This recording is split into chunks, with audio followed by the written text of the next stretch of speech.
My daughter-in-law parked me by the trash bins. Now she pays rent to me. Eleanor didn't cry when they shoved her into the garage she funded. The house they gave her floor space, so she turned her silence into signatures. And by the time the wedding ended, the mother-in-law they tried to erase owned everything they stood on. I thought she was joking until she pointed at the garage and said, "That should be fine for your stay."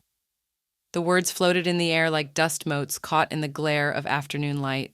Madison stood at the threshold, manicured finger extended toward the side door. Her smile was stretched too thin and too sharp. Eleanor blinked once, then again. "That?" she asked quietly, her voice wrapped in grace and disbelief. Madison didn't waver. "It's clean. Jason put a mattress down. There's even a space heater." Jason appeared behind her, holding 2 mugs. "It's only temporary, Mom. You know how tight things are with wedding planning." Eleanor looked at her son, the same boy who once sobbed into her lap after losing his first dog. The same boy who begged her to co-sign his first apartment lease, who called her when his startup nearly folded. Now he couldn't meet her eyes. Her lips curled into a polite smile. "Of course, dear. I wouldn't want to be in the way." The garage smelled of motor oil, cardboard dust, and old paint. A twin mattress had been pushed between a metal toolbox and a stack of half-used paint cans.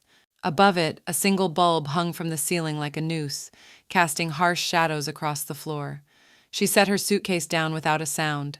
The silence was her armor now. That night, Eleanor lay awake listening to the click of the garage cooling, the occasional hum of passing cars outside, and the faint laughter echoing from the main house. Madison's laugh always had a note of cruelty in it, like someone smiling at a cracked vase. Eleanor didn't cry. Instead, she stared at the ceiling rafters and let her memory unfold. 4 years ago, Jason had called her in a panic.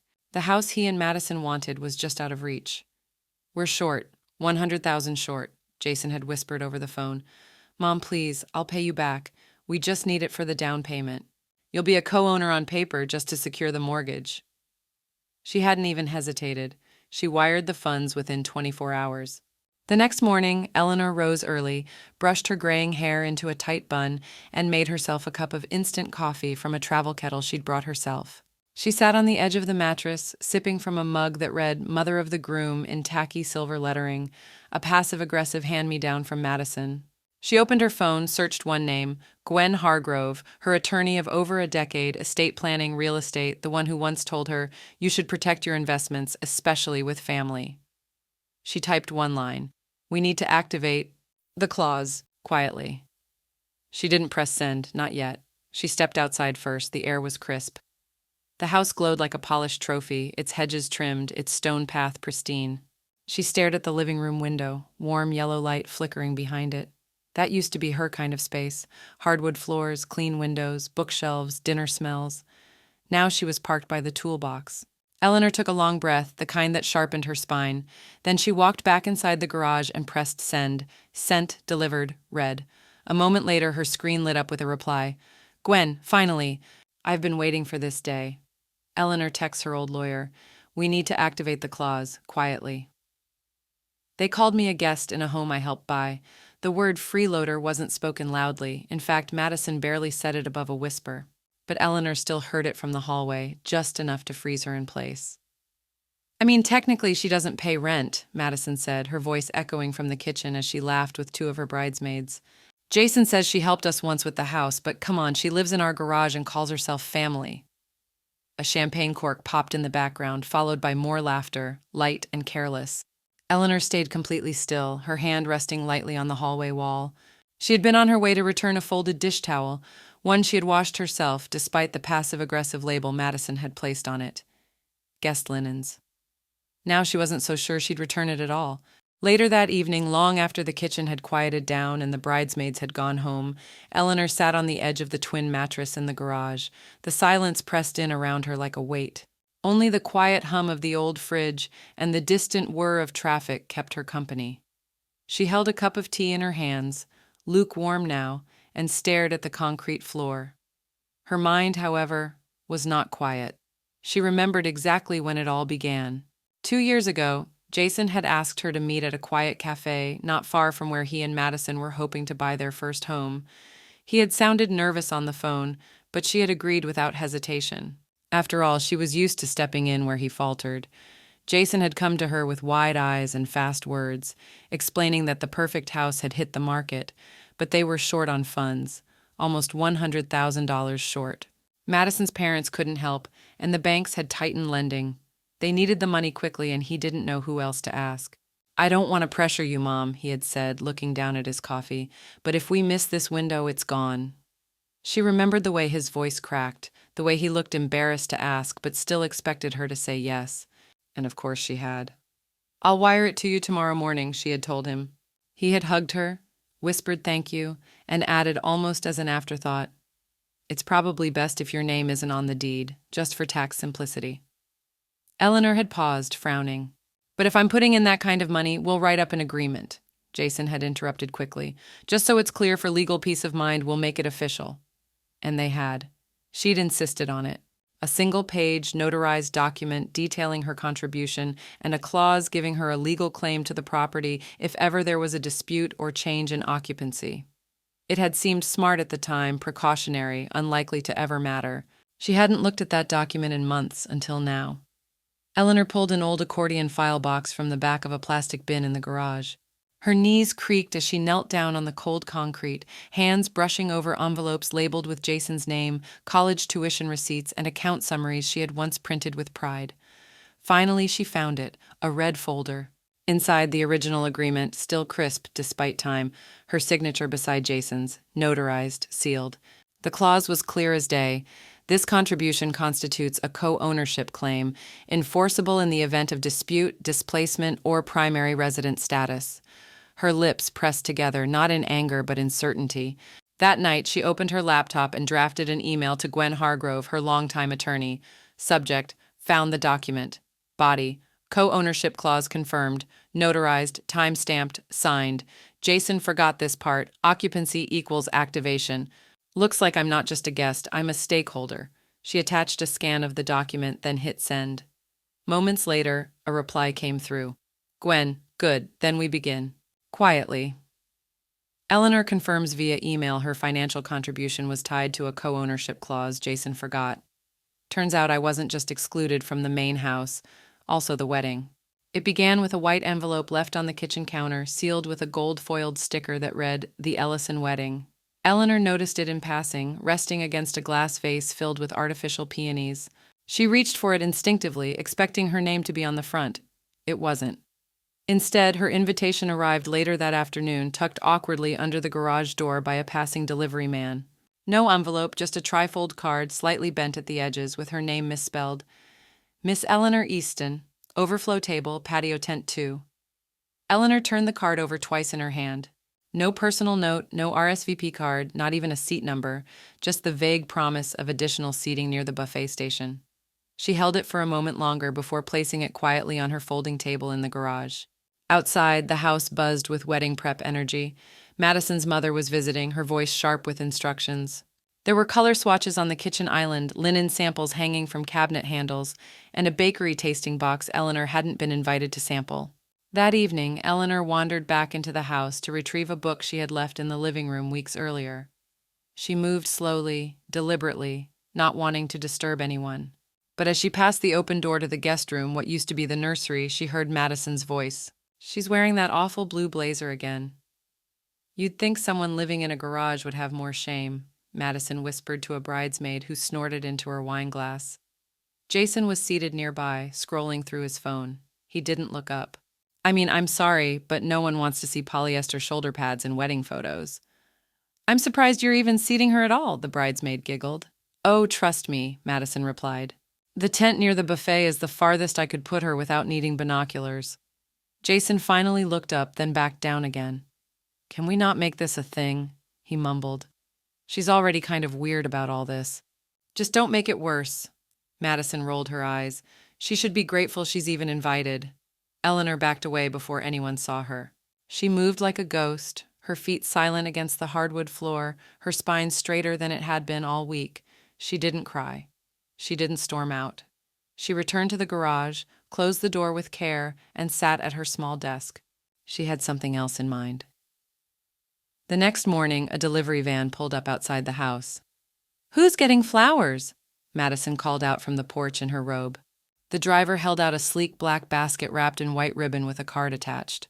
Madison reached for it, but the man said, "It's not for you." He turned, walked past the hydrangeas, and handed the arrangement to Eleanor, who was standing at the edge of the driveway in a navy sweater and pressed trousers. She took it with a small nod and walked back toward the garage. Inside the basket, a bottle of French champagne, a box of lemon shortbread cookies, and a silver pen. Beneath it all, a cream-colored envelope addressed in elegant cursive to Gwen. "Let's begin." She pulled out her phone and sent a message. "Gift basket sent. Instructions inside. Please use discretion with the deed process." Seconds later, a reply came through. "Gwen, want to keep the deed change off their radar?" She replies, "Exactly.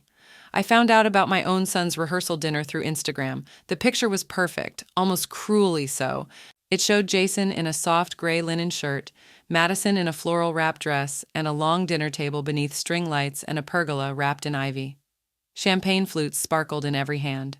The caption read, 'Rehearsal dinner magic. Wear countdown to Ellison.'" Eleanor stared at the photo, her finger hovering just above the screen, not daring to double tap. The glow of her phone lit up the corner of the garage where she sat, balanced in an old wooden chair that wobbled slightly on the concrete. She hadn't been invited. There had been no call, no text, no mention of it when Jason walked past her that morning, grabbing his blazer from the laundry room and offering only a distracted, "Big day tomorrow." And yet there he was, laughing under fairy lights, smiling beside a woman who had barely acknowledged Eleanor since she arrived. She didn't feel sad, not exactly, just struck still, the kind of still that feels like falling without motion. Jason came home late. Eleanor was reading at her table, a novel open but ignored. She heard the front door, the low murmur of shoes being kicked off, and then the fridge opening in search of something sweet. She didn't move. He peeked into the garage with a hesitant smile. "Hey, Mom." Eleanor looked up. Her face was calm, unreadable. You didn't get the email about tonight?" he asked, scratching the back of his neck. "There was no email," she replied, her voice gentle but exact. He winced. "Must have gone to spam." Her eyes didn't blink. "Did it go to spam for Madison too?" Jason hesitated. "It wasn't her call. The planner handled it." "The planner," Eleanor said finally, closing her book. "Interesting. I didn't know the wedding planner had access to our family guest list." Jason said nothing. She nodded slowly. "You should get some rest. Tomorrow's a big day." And just like that, the moment passed, or rather, it was filed away. The next morning, Eleanor logged into her joint savings account. The balance blinked at her, 128,642. She stared at it, remembering the day she first added Jasonus Akko user. He was 25, overwhelmed with the business loan paperwork, and she had said, "Just until you were steady." That was 4 years ago. She began to transfer insolence, her fingers moving methodically from joint savings to Easton Trust. Private transfer. Amount, 128,642. She stared at it, remembering the day she first added Jason as a co-user. He was 25, overwhelmed with the business loan paperwork, and she had said, "Just until you're steady." That was 4 years ago. She began the transfer in silence, her fingers moving methodically. From joint savings to Easton Trust. Private transfer. Amount, 128,642. She stared at it, remembering the day she first added Jasonus Akko user. He was 25, overwhelmed with the business loan paperwork, and she had said, "Just until you were steady."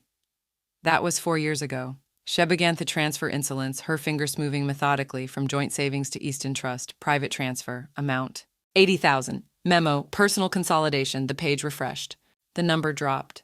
She didn't flinch. By late afternoon, Eleanor was folding laundry in the garage when Madison's phone lit up on the kitchen counter. The screen angled just enough for Eleanor to read the preview through the glass of the open window. Text from bridesmaid group chat. "Jason's old baggage is still in the garage. Lol. At least she won't be in half the pictures." It was the word baggage that made Eleanor pause, not with hurt but recognition. The insult wasn't original. She'd heard it before, in boardrooms and family reunions alike. It was always code for woman who won't disappear on cue. She folded the last towel and went to her laptop. By 7 p.m., she had created the paperwork, a new LLC, anonymous holding name Cardinal Roots LLC, Purpose Real Estate Holdings, mailing address P.O. Box number 129, Easton County, authorized agent G. Hargrove, Esquire. She reviewed the digital signature field, pressed her finger to the touchpad, and clicked submit. The screen blinked. Registration confirmed. The mouse hovered over a blank real estate intake form. Title search request, ownership history, lien clearance. She filled in one address, their address, the home Madison flaunted, the kitchen where Jason scrolled instead of speaking. A property review would begin Monday morning, and they wouldn't even know it. Eleanor creates an anonymous LLC and opens a new real estate file. She parked me by the trash bins. I parked her future into legal limbo. The hum of the garage door echoed like thunder as it closed behind Eleanor, sealing her once again into the room they didn't call a room. There was a mattress against the far wall, flanked by two broken-down chairs and a lopsided bookshelf. The scent of motor oil and mildew clung to the concrete. A plastic tub labeled Christmas served as her nightstand. Outside the garage door, she heard Madison laughing, the high-pitched sound bouncing off the driveway bricks as she spoke with the florist. "Just stack them near the curb," Madison called out. "That whole side is trash pickup anyway." Trash pickup? Eleanor's makeshift entrance, wedged between the recycling bin and an old leaf blower, was now the flower delivery zone, and still not a single word of apology from Jason. He passed Eleanor in the mornings like she was a neighbor they didn't quite like but couldn't evict. Not yet. 2 hours later, Eleanor sat at her desk, a collapsible table beside the water heater, with her laptop open and a steaming cup of chamomile beside her. Her phone buzzed quietly, vibrating against the metal edge. New message from Gwen Hargrove. "Confirmed original financing clause never removed. Your ownership percentage holds. We're ready to execute the transfer to Cardinal Roots LLC. Need your e-signature." Eleanor leaned back, letting the words settle. So Jason hadn't followed through on the paperwork years ago. He had left her name buried in the footnotes of a co-financing agreement, probably assuming it wouldn't matter, probably assuming she wouldn't matter. They had called her baggage. She still held the handle. She clicked sign. The screen pulsed. Ownership transfer in progress. It took less than 5 minutes. By the next morning, the title to the house was under review by the county registrar. A quiet legal tsunami was now crawling toward the Ellison wedding. The notice arrived folded inside a cream envelope, hand-delivered by a courier in a black suit. Jason was in the living room setting up sound equipment when the man rang the bell. Madison answered, still in a silk robe, her hair half-curled. "Yes?" she asked, eyes scanning the logo. "Official notice. Please sign." "What notice?" she snapped, reaching for it anyway. Jason joined her just as she unfolded the letter and froze. "Title review initiated. Property transfer filed via Cardinal Roots LLC." Jason paled. "What the hell is Cardinal Roots? Who the hell is Cardinal Roots?" Madison hissed. Jason skimmed the paperwork, the color draining from his face. "Oh my God," Madison's voice cracked. "Jason, fix this! Call someone!" By mid-afternoon, Eleanor's suitcase was packed. 2 changes of clothes, her laptop, and a single hardcover book titled The Art of Quiet Control. She didn't slam doors. She didn't say goodbye. She left a folded note on the kitchen table. "Out for a few days. Don't wait up." That evening, as the sun dipped behind the row of palm trees lining their cul-de-sac, Eleanor stood on the balcony of the Del Mar Resort and Spa. Her room was spacious and flooded with golden light. The bed had 6 pillows, the sheets smelled faintly of lavender, and there were fresh orchids on the table beside a bottle of wine already uncorked. She sipped her drink slowly, watching as headlights flickered across the Ellison driveway, her former garage now a shadowed corner in her rear view. Below, a valet pulled up in a convertible, but Eleanor barely noticed. Her phone buzzed again. "Gwen, Madison's already contacted 2 attorneys. They're scrambling. We're secure." Eleanor smiled to herself and typed 2 words, "Let them." She checks into a luxury resort with a view of their street. They expected me to play humble. I went invisible instead. For the first time in months, Eleanor's phone didn't buzz. Not a single call, not even a pity text. She had gone completely silent, and the silence rang louder than any confrontation could have. The blackout wasn't accidental. It was meticulous. She had turned off location services, redirected her mail to a private P.O. box, and left her last message in delicate cursive on a sticky note taped to the back of the garage door. "Taking some space. Don't worry, I won't get in the way." And they didn't worry. They didn't even ask. Madison, on the other hand, wasted no time rewriting the story. "She's had some health things," she whispered to her friends while folding name cards at the bridal suite. "Memory lapses, you know. Jason and I decided it was better for her to rest." By the time the florist arrived, the whisper had become a full-blown narrative. Guests asked gently, "Is Eleanor all right?" Madison placed a hand to her chest and gave a soft sigh. She's comfortable, that's what matters. Jason said nothing, not once, not to Madison, not to his aunts, and certainly not to his mother. At the Del Mar resort, Eleanor stretched out in a sun-drenched cabana, watching slow clouds drift across the Pacific. A tray of sliced mango and sparkling water sat beside her, untouched. Her phone was face down on the table, but every so often she flipped it just to scroll through the wedding hashtag. #Ellison ever after, #countdown to Madison, #where is mom. The last one made her chuckle. Apparently, a few guests were less convinced by Madison's performance. Eleanor recognized some of the usernames, old family friends, even a cousin who had RSVP'd with a handwritten note and a paragraph of admiration for Eleanor's years of grace and quiet strength. That cousin hadn't received a seat at the ceremony either. On the 4th day of her no-contact retreat, Eleanor received a call from a number she didn't recognize. She let it ring twice before answering. "Hello?" A frazzled voice cut through the line. "Hi, is this Mrs. Eleanor Vaughn?" "Yes, speaking." "This is Daniel from Willow and Vine Catering. We're following up about the final deposit for the Ellison wedding reception tomorrow evening. We still haven't received the confirmation, and your name is listed as the account holder." Eleanor smiled, sitting up. "Interesting. And no one else has called to confirm?" No, ma'am. It's under your contract, signed last November." Eleanor said, walking over to the balcony and pulling open the curtain. The wind from the ocean hit her face. "Please hold off on releasing anything until you hear directly from me." "Of course, but the rehearsal dinner was yesterday. If we don't hear back by 6 p.m., we'll need to cancel the cake delivery." "Oh, I wouldn't cancel it," Eleanor replied. "I'd just make sure it's charged to the right person this time." She ended the call before he could respond.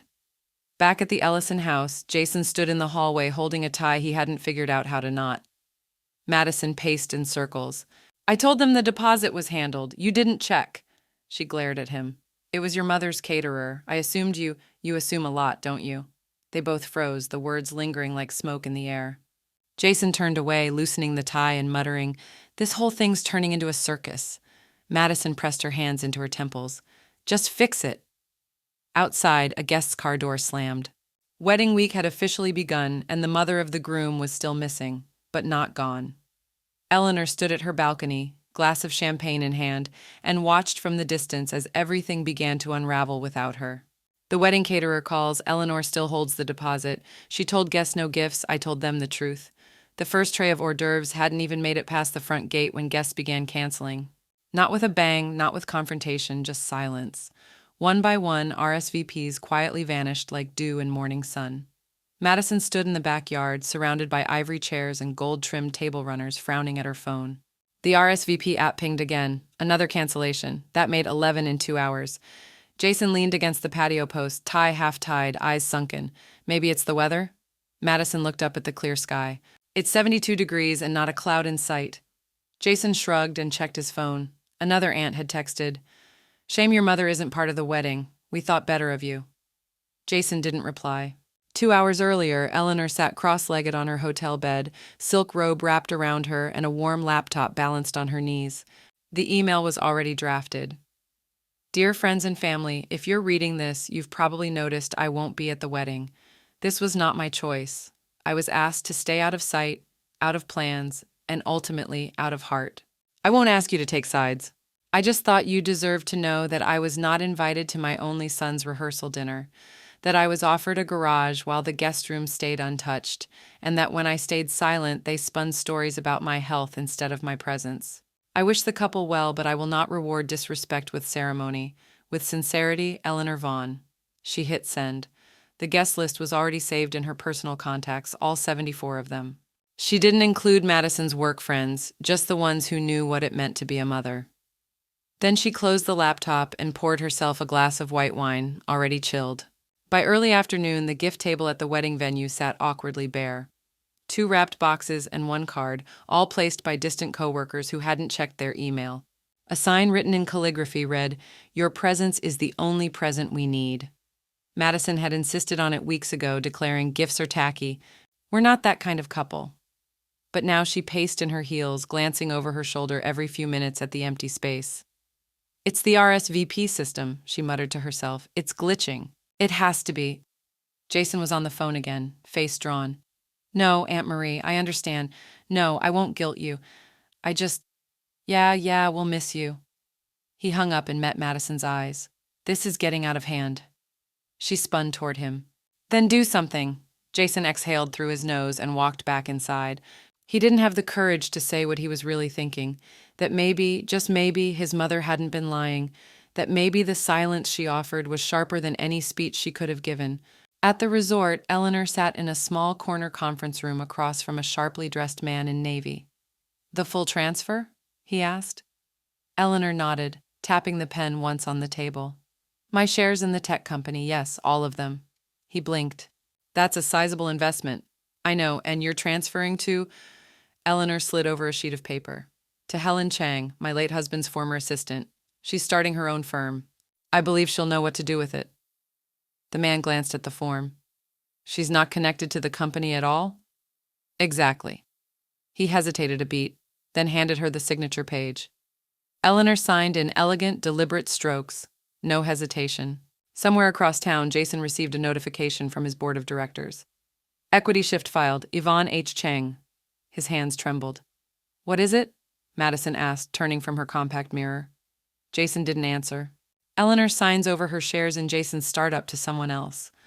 I was always the silent partner, until now." The moment Jason opened the email, something in his chest shifted, like the pressure in a cabin right before a plane drops. Subject line, stakeholder change notification. He blinked, rereading the sender, board@protovinx.com. Jason clicked. "Dear Mr. Ellison, this is formal notice that effective immediately, Eleanor Vaughn has executed a full transfer of her equity holdings. The shares, comprising 23.7% of total Class B stock, have been reassigned to Helen Chang, who has been approved by the advisory committee. Your updated cap table and investor access portal are now live. Board Secretary Protovince." He didn't even finish reading. His mouth went dry as he whispered. "She pulled out." Madison glanced up from the bedroom vanity, halfway through curling her hair. "What?" Jason looked up, eyes glassy. "My mom. She just sold her shares, all of them." Madison straightened, curling one forgotten midair. "To who?" He swallowed hard. "Some woman named Helen. She's not even on the team." "I don't know who she is." Madison walked over, barefoot on the marble floor, and snatched the phone from his hand. "Let me see." The more she read, the paler she got. "Do you understand what this means?" Jason said quietly. "She funded your Series A. What happens now?" Jason rubbed the back of his neck. "The board's going to ask questions. That kind of ownership shift, it's going to trigger a reassessment." "A reassessment of what?" "Of everything."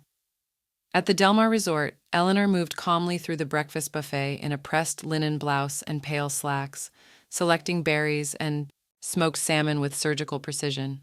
Her phone buzzed, but she didn't look. Not yet. She carried her tray to a quiet patio, unfolded the napkin into her lap, and finally glanced at her screen.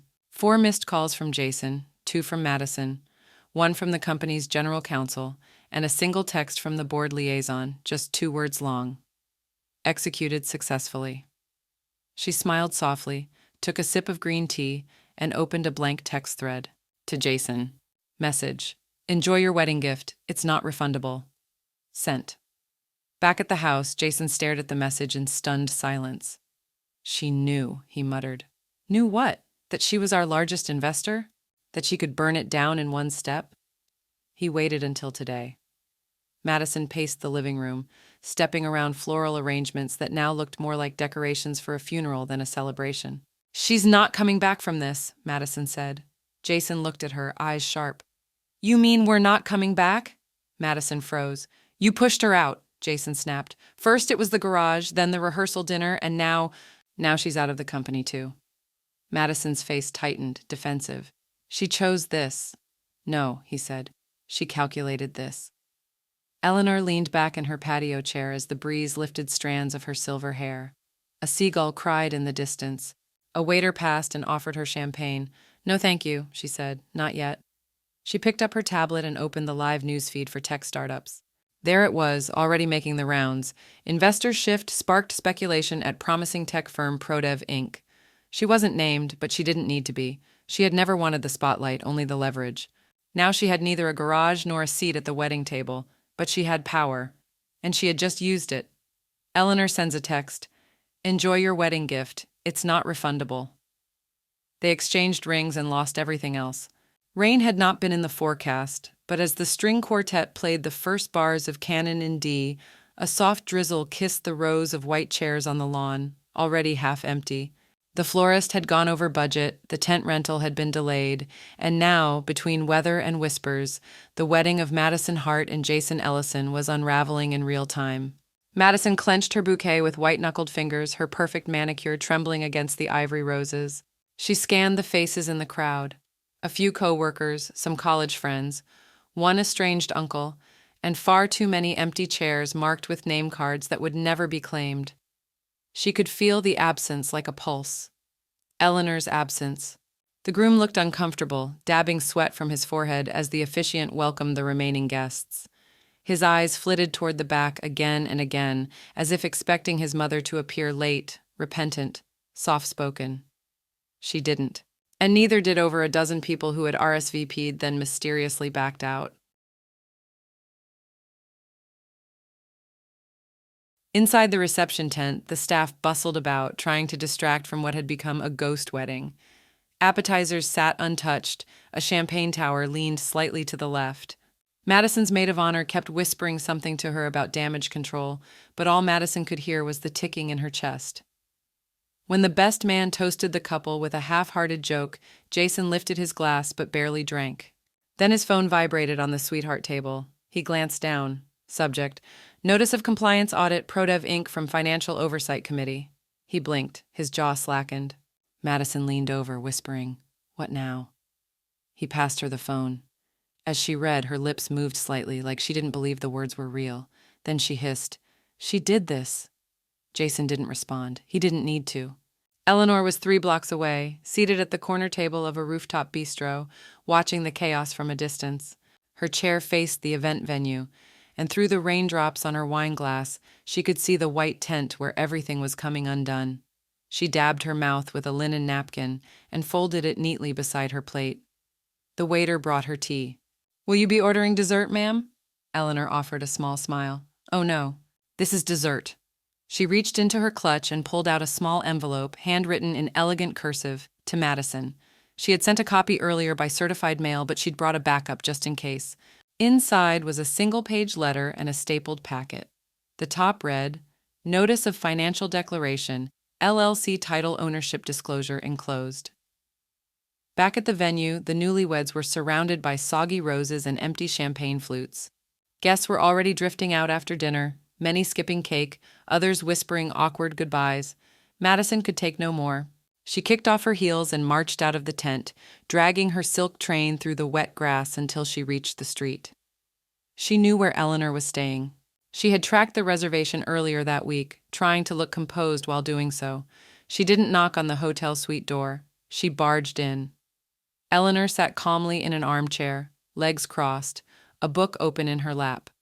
"Well," Madison snapped, "are you proud of yourself?" Eleanor didn't look up from the page. "You look damp." "You ruined everything. My wedding, Jason's company, the guest list." "I didn't ruin anything," Eleanor interrupted smoothly, closing her book. "I simply reclaimed what I built." Madison's cheeks burned. "You think this is power? It's petty, vicious." "No," Eleanor said, rising slowly. "It's overdue." She walked to the table, picked up the envelope she'd prepared, and extended it gently toward Madison. "What's this supposed to be?" Madison scoffed. Eleanor's smile was faint but cutting. "Did you check the mail?" Eleanor smiles and says, "Did you check the mail?" They gave me the garage. I gave them 30 days. The envelope was stiff, thick, and cream-colored, almost elegant for something that would detonate a household. It sat squarely on the doorstep, tucked under the welcome mat, as if the words inside were shy. Jason bent down to retrieve it, still nursing a hangover from wedding champagne and tension, and didn't even notice the return address until his thumb sliced the seal. 2 words made his throat tighten. Notice to vacate. The air in the kitchen was thick with the smell of burnt toast. Madison, still in her satin robe from the honeymoon suite they couldn't afford, scrolled mindlessly on her phone at the breakfast bar. Her freshly done nails clacked against her coffee mug with a rhythm that grated more than soothed. Jason stood frozen by the island, holding the letter in one hand, the edge crinkled from how tightly he gripped it. Something wrong? Madison asked without looking up. He didn't answer. Instead, he handed her the document in silence. Her eyes scanned the lines. The blood drained from her face so quickly she almost dropped the mug. "This is from Eleanor's LLC," she muttered. "She's evicting us." Jason nodded once, slowly. 30 days, legal filing. Effective immediately. Madison's voice turned shrill. "Is this a joke? She can't evict us from our own house?" Jason finally spoke, voice. "It's not our house, Madison. It never was. Not fully." Flashback 2 weeks earlier in a quiet office with dark cherrywood shelves and the smell of expensive paper. Eleanor leaned forward to sign the last page of the property reassignment forms. Her attorney, Lisa Chan, slid the documents over with a satisfied smile. "With the LLC holding majority equity, you can exercise control over any cohabitation decisions," Lisa said, "including occupancy." Eleanor's pen didn't hesitate. "Good. Let's proceed now." Madison paced the kitchen like a trapped animal, her robe fluttering with every step. "She's insane! This is retaliation! We can fight this!" Jason didn't move. He was staring at the deed framed on the wall, the one he'd hung when they first bought the house. Well, when Eleanor wired them the down payment. He suddenly remembered her soft warning. "Then make sure you keep the paperwork clean, darling. Clean always shows better in court." He hadn't listened. Madison stormed to the living room, already dialing a number. "Yes, I need a family law specialist. Urgent. My mother-in-law is evicting us. No, I don't have a lease agreement." "Why would I need one?" Jason followed behind her, rubbing his temples. "We signed something years ago. It was about her contribution, remember? I think she still had a clause." Madison froze. "Clause?" Jason nodded. "60% equity if I ever defaulted or failed to provide formal housing. She asked for it just in case. I thought she was being dramatic." Madison slammed the phone onto the couch.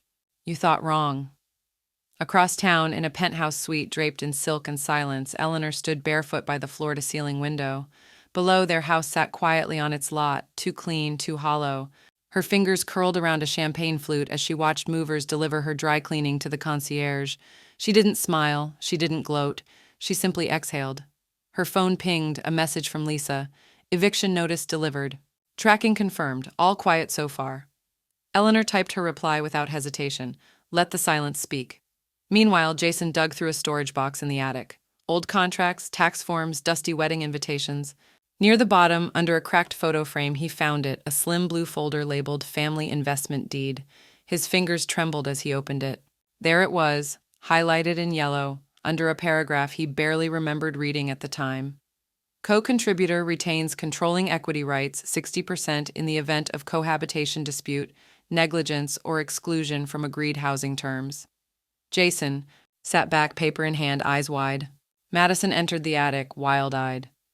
"Did you find anything?" He looked up slowly. "Yeah," he whispered. "I found the part where we handed her the house." Jason stared blankly at the document as Madison sank down beside him, knees hitting the floor hard. "I gave her the garage," he said in a hollow voice, eyes still fixed on the clause. Madison's voice cracked. "And she just gave us 30 days. She thought I was too old to notice, I was too smart to forget." The folder was plain, faded blue with bent corners, but inside it was a fire, strong enough to reduce a marriage to ash. Eleanor didn't raise her voice, she didn't need to.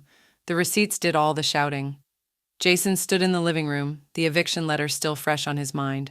Eleanor placed the folder gently on the coffee table, next to a tray of untouched pastries Madison had laid out earlier in a desperate attempt to normalize what couldn't be undone. "I thought you should see what you forgot," Eleanor said softly, but her eyes were still. Jason opened the folder, and with each page he turned, his expression changed. First confusion, then guilt, and finally disbelief. Receipts, not a few, but dozens, chronologically arranged, neatly labeled. Wire transfer, $100,000, down payment. Check copy, $15,000, Samantha's MBA tuition. Online order, $2,375. Wedding dress deposit, paid under Eleanor's name. Bank transfer, $10,000, emergency startup float, handwritten by Jason. Jason's voice cracked as he flipped through. "You kept all of these?" Eleanor nodded, the faintest curve of a smile on her lips. "You thought I was too old to remember, but I was smart enough to document." Madison burst into the room like a thunderclap, her hair disheveled, eyes wide and furious. You're enjoying this, aren't you? Vindictive old woman with her little paper trail. Eleanor didn't flinch. What I enjoy, she said coolly, is clarity. You called me a freeloader in front of your friends, but here's proof I bankrolled the life you brag about on Instagram. Madison's hands balled into fists. You don't scare me. No, Eleanor said. But your employer might. The next envelope Eleanor pulled from her bag wasn't for Jason. It was addressed to HR Director, Skylight Media, Inc. Jason's head snapped up. Wait, what is that? A formal letter, Eleanor said, holding it just out of reach, with an audio transcript of Madison calling me a parasite and bragging about manipulating elder finances. Madison went pale. You recorded me? Number one, you made the garage my address, Eleanor said with measured ice. I simply paid attention. She installed a vent mic after you joked about putting me in a care facility. Remember that dinner party? Jason looked like he'd been punched in the gut. Madison lunged forward, but Eleanor held the letter tighter. You can't do this, Madison hissed. Oh, I already did, Eleanor said, placing the sealed envelope into a padded courier bag on the table. It goes out today. Jason sat heavily on the couch, elbows on his knees, his hands pressed to his face. Mom, I promised I'd pay you back years ago. I meant to. You forgot, Eleanor said, her tone gentler. Until now. He looked up at her, eyes red. I didn't mean for it to be like this. Eleanor tilted her head. But you let it become this. Madison opened her mouth again, but Eleanor cut her off. You stripped my name from the wedding seating chart, my room from the house, and my worth from your conversations. But I kept the proof. I always do. Outside, the sky cracked with early summer thunder. Fitting, Eleanor thought. There was always a storm before calm. Jason stood slowly, unsure. What happens now? Eleanor picked up her purse and slung it over her shoulder. Now I mail this. She walked to the door, paused with her hand on the knob. Oh, and Madison? What? Madison spat. Eleanor turned slightly. You might want to clear your calendar. The next morning, an email from Madison's HR department pinged into her inbox. Subject: immediate leave pending investigation. Her fingers hovered over the screen, trembling. Eleanor sipped her coffee from the resort's terrace, watching the clouds part. One letter down, two more to go. The sound of packing tape echoed like gunshots in a war already lost. Boxes piled high by the front door, labeled in a handwriting that looked more desperate than organized. And from the driveway, Eleanor watched quietly, her name still carved into the foundation they were now being forced to flee. A moving van sat awkwardly in front of the house, its hazard lights blinking like a silent alarm. Inside, Jason was bent over, unplugging the stainless steel espresso machine Eleanor had bought Madison as a wedding shower gift. Madison appeared from the hallway, dragging a suitcase and wearing a hoodie 3 sizes too large. Her hair was tied in a loose knot, her face drained of color. Take the blender too, she snapped, and the air fryer, if she thinks she's keeping everything. Jason stood up slowly. We shouldn't be taking appliances. Not the ones she bought. Madison rolled her eyes. She's not here. She will be, Jason said, his voice lower. We have 23 days left. You really want to pick this fight? Madison opened her mouth, then closed it, biting the inside of her cheek hard enough to leave a mark. The blender stayed on the counter. Upstairs, in what used to be Eleanor's guest room, the one Madison refused to decorate, boxes sat partially filled. Jason pulled out an old sweatshirt Eleanor had folded in a corner drawer years ago. He stared at it for a moment, then placed it in a pile marked Donate. Madison entered behind him, holding a stack of prenup documents. We need to revisit this. Jason didn't turn. What? What if you're not going to sue her? She pressed the papers into his chest. I need legal assurance. You're spineless with her, Jason, always were. He didn't take the papers. This whole thing, it's spiraling. She stepped back, eyes cold. Then do something before we lose more. Jason looked at the prenup. You think suing my mother is going to fix this? Madison crossed her arms. Either she pays or I walk. Outside, a knock at the door startled them both. Jason walked down the stairs and opened it to find a courier in a navy windbreaker holding an envelope. Jason Kellerman? Yes, please sign. Jason scrolled his signature and took the document. Madison peered over his shoulder, her eyes scanning the bold header. Property exit agreement, final transfer notification. She tore it from his hand. She's selling it. She's actually selling the house. Jason didn't answer. He walked past her to the kitchen, pouring himself a glass of water with a tremble in his hand. He could see his reflection in the faucet. He didn't recognize the man staring back. Madison slammed the envelope down on the counter. You're seriously going to let her evict us from our own lives? She humiliated us at the wedding. She sabotaged your business, and now she's throwing us out. What kind of man just stands there? Jason turned slowly. Maybe the kind of man who's realizing he married the wrong woman. Madison's face went blank. I begged you to treat her with respect, Jason said, more to himself than her. You said she was in the way. She bought this house, she saved my company, and all you gave her was the garage. The silence in the room was no longer awkward. It was loud, like glass cracking under pressure. Madison didn't respond. She turned, picked up a box, and walked out the door. Upstairs, Jason sat on the edge of the stripped mattress, a small folder in his lap, the prenup still unsigned. He pulled out his phone, hovered over a name that suddenly felt unfamiliar. He didn't call Madison. He called Eleanor. She answered on the second ring. Jason, she said. He exhaled shakily. I don't even know where to start. Her voice was calm, unshaken. Then start with the truth. His fingers trembled as he gripped the phone tighter. Mom, what did I sign? She parked me by the door. I drove away with the deed. The keys to their new rental jingled in Jason's hand like loose change in a pocket he didn't quite own. Madison stood beside him on the porch, arms crossed, waiting for the lock to turn. The neighborhood was smaller, quieter, not what they were used to, but it was what they could afford, or so they thought. The duplex sat on the edge of town, modest but well-kept, 2 units, mirror images, divided by a low stone wall and freshly mulched garden beds.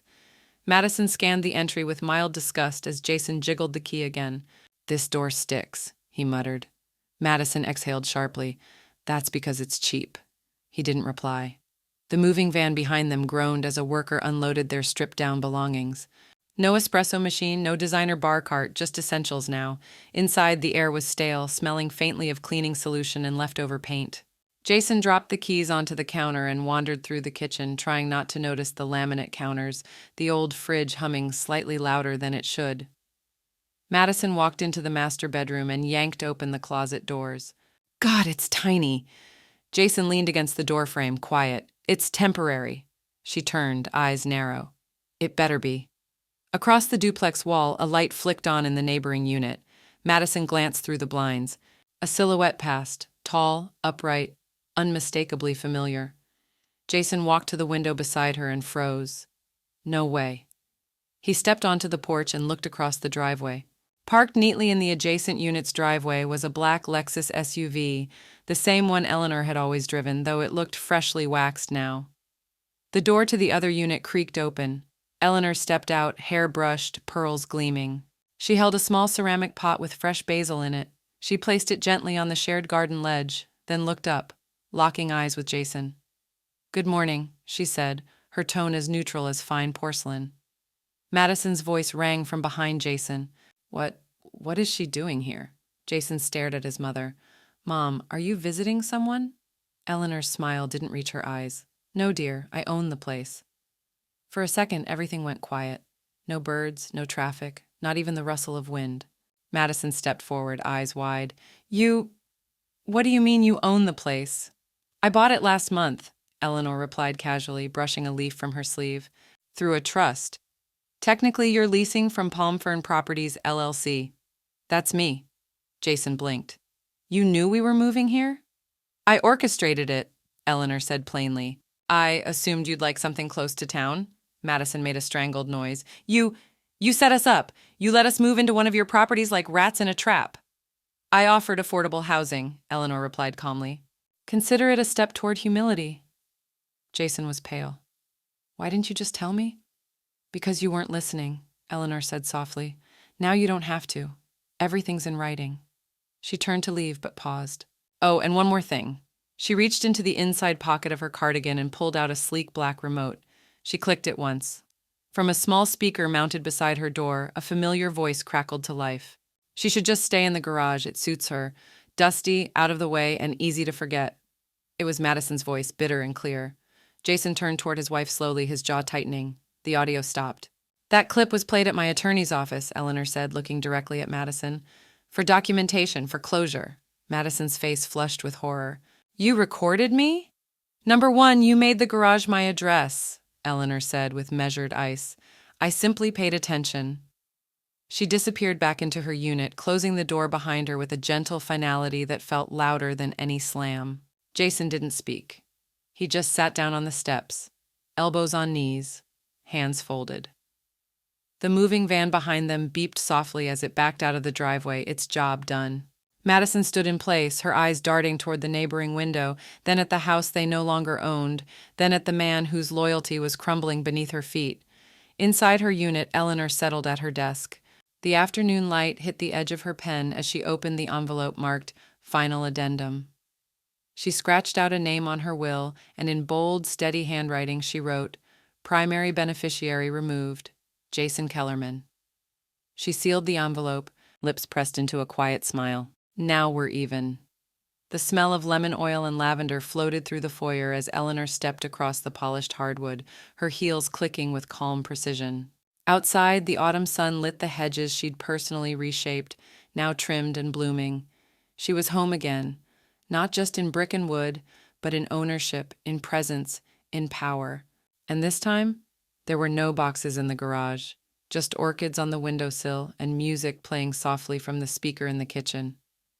The house felt different, lighter somehow, as though its walls remembered what it was like to be honored. Eleanor moved through each room deliberately, smoothing tablecloths, adjusting flower arrangements, lighting one tapered candle after another. She was hosting her first real gathering since reclaiming the home, a quiet brunch for the women who had once seen her only in passing, old friends from the library board, the kind widow from across the street, the estate attorney who'd become more of a confidant than a legal ally. The dining room sparkled under the restored chandelier she had personally selected when the house was first purchased. The table was set with china she hadn't dared to unpack in years. Welcome, she said warmly as guests began to arrive, their voices rising like soft violins. There were gasps, compliments, warm hugs, and the occasional knowing glance from those who'd heard whispers of what had unfolded. During the meal, the conversation danced between recipes and politics, gossip and gratitude, but Eleanor stayed graciously above it all. She didn't brag, she didn't gloat, but she did serve champagne in the same crystal flutes Madison once packed away in a box labeled irrelevant. Halfway through dessert, Eleanor excused herself briefly and returned with a small velvet box. Inside was a single gold-plated wedding photo frame, its corners engraved with delicate vines. She placed it gently on the foyer table next to the front door. Inside the frame was a printed check, clearly marked Pay to the order of Mr. and Mrs. Kellerman, amount $0, memo wedding contribution adjustment, signed in precise ink, Eleanor S. Kellerman. The room fell quiet for a moment before soft laughter began rippling through the guests. One woman raised a glass. To strategic silence, she said with a smirk. Eleanor smiled. Finally.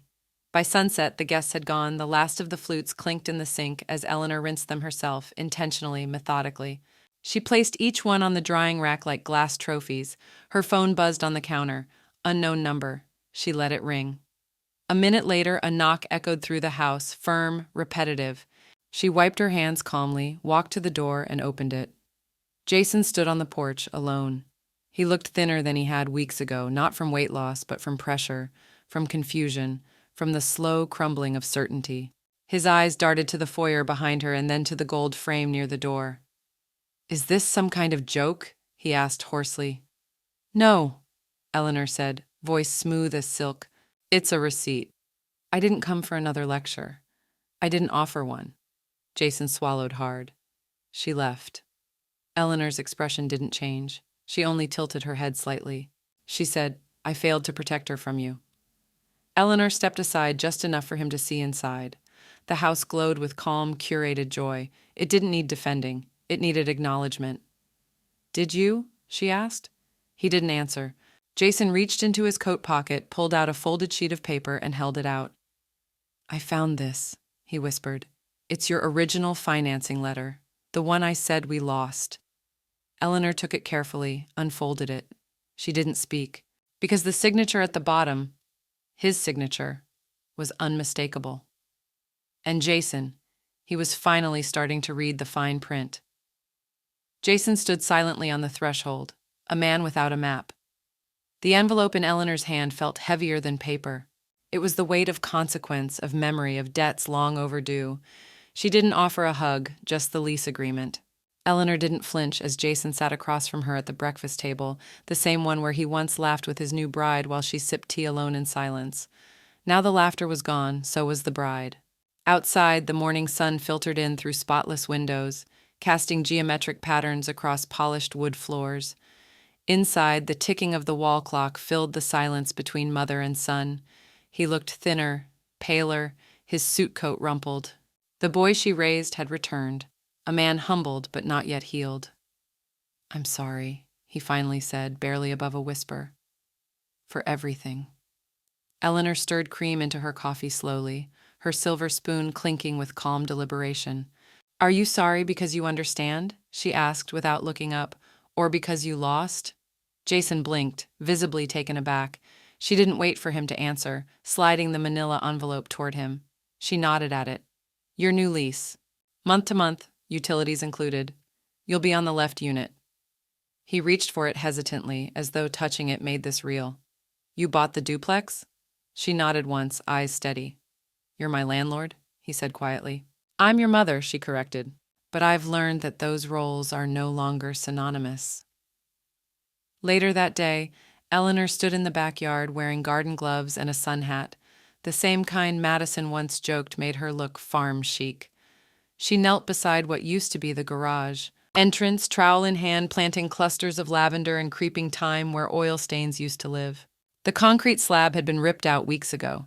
In its place, soil, life, and a curved brick path leading to a tiny wrought iron bench. It wasn't just landscaping, it was resurrection.